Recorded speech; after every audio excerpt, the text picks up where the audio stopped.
In this video, I wanted to talk about why you should never beg. Don't ever beg for anything. Don't ever beg for somebody to stay. Don't ever beg for somebody to do what you feel is right for them to do for you. Don't ever beg for opportunities. Don't beg. Don't ever beg. Have more respect for yourself. And the reason why I say this is because, so I feel like throughout my life, I've had people come and go continuously. I've had people show me a side of them in which I thought I wouldn't ever see. And I'm not gonna pretend like I'm the best person here. I've had my flaws. I consider myself a terrible person in the past, and I'm obviously working on myself and trying to be a better person. But whenever I've necessarily, for example, had like a relationship with somebody that I believed would, obviously reciprocate the same energy and, would work through things, I've had moments where I've begged. I've had moments where I've gone out of a relationship and for the sake of wanting to seek the approval of other people, I've begged, I've searched, I've ran, I've, texted a billion times, I've called, why are you not speaking to me? Why are you not showing me the compassion that I want? There's a lot more to that, that we could go quite deep into childhood and whatnot. But the major thing that I've learned is you should never beg for the approval or the attention of somebody that you've put so much time and effort into. People that see you putting more attention into them than they are putting attention into you will disrespect you. They will take the piss. They will see that you're the type of person that's got nothing else going on, and so therefore they will use you at every corner in which they can. Whether that be for, I don't know, entertainment, for attention, for food, for monetary value, anything. Another thing that happens when you beg as well is that you begin to drop your level of self-respect. Once you drop that self-respect for yourself, it's a whole lot more harder to gain it. And then, a few months go by and you begin to look at yourself and say, why on earth did I do that?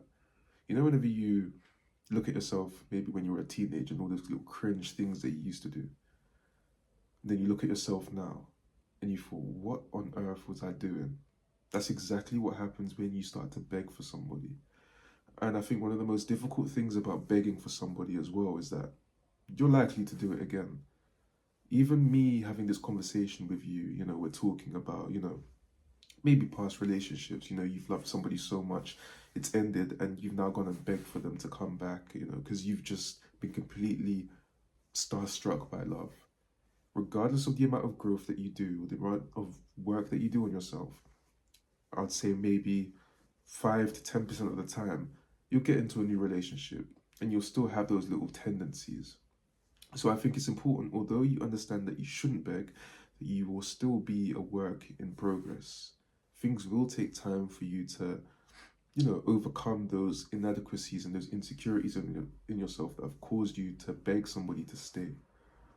And I think it's one of the most disgusting things. And even thinking about it now, when I went through my situation where, I went through a breakup and then I was begging the person to stay, I'd be on my phone, practically shivering from withdrawal symptoms because of the person that left.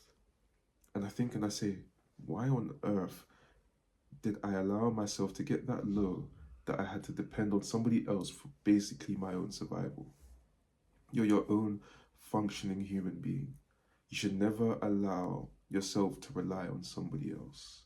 I guess it's a different situation or argument whenever you're married or if you have kids, and I think maybe as a man you've got to step up to the podium in that sense, and regardless of what happens, whether that's separation or death or cheating or infidelity, the exact same thing. I'm just trying to sound smart. You've got to, I guess, in a way, overcompensate in some sense, because just have a level of pride for yourself regardless of what's happened. It's what being a man's about. But you don't ever let it get to a point where you drop your standards for the sake of somebody else's approval, or I guess grasping your lacking happiness. We do begging for a lot of different things because we might seek happiness, and begging somebody to stay is a form of happiness for those that are struggling with early adolescent care or neglect or abandonment. If we beg, we feel like, we're doing something that's right to make somebody stay, not realizing it's doing the opposite. Sometimes, because constructions of our love are so misconstrued that we often mistake begging for love when love doesn't stay when we beg. But yeah, have respect for yourself. Respect is one of the most kindest things that you can do for not only yourself, but for the person in which you're chasing. And you know what? One thing I will always say and realize is that the person, and not necessarily whether that be intimate, that could just be a family member, that could be platonic friends, they will realize the importance of you later. But by then, you shouldn't care. By then, you should never even think about taking them back or giving them as much access as you did. Because sometimes people don't ever change. They only change because they saw that you've changed.